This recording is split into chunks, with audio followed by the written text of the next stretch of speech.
A lot of people are asking what could have been done to prevent such a tragedy like what happened in Hillsborough County this past weekend. A very similar thing happened in 2019 right here in Palm Beach County. A grandmother and her two children killed at this crossing. The only difference is now there's flashing lights in at-gate crossings, raising a lot of concerns about railroad safety.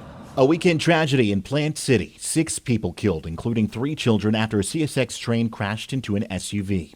Hillsborough County Sheriff Chad Chronister almost at a loss for words.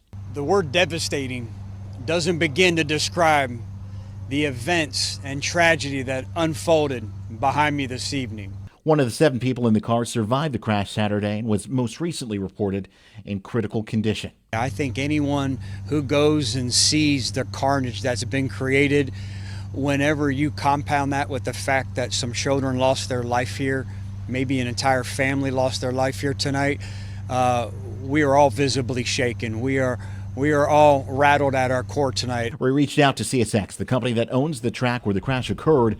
They extend their deepest sympathies and added, quote, more than 60% of vehicle train collisions occur at active railroad crossings equipped with either crossing lights or gates or both, end quote. Still, David Pete of Wellington believes those gates and lights could have prevented another tragedy.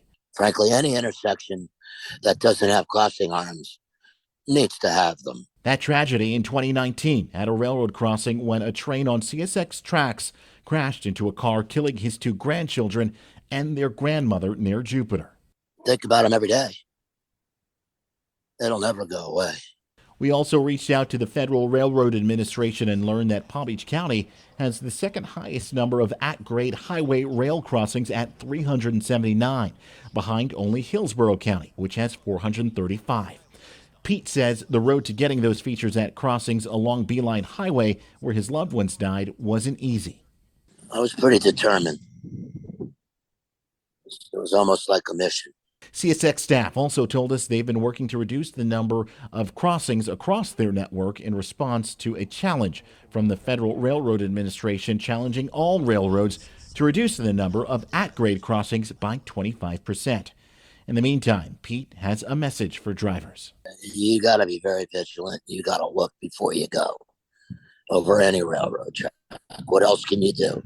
Even though CSX owns these tracks here in Palm Beach County, as well as the ones from the accident over the weekend in Hillsborough, it's not clear whether they or FDOT is responsible for the flashing lights or signage near the railroad crossings. Reporting in Palm Beach County, Chris Gilmore, WPTV News Channel 5.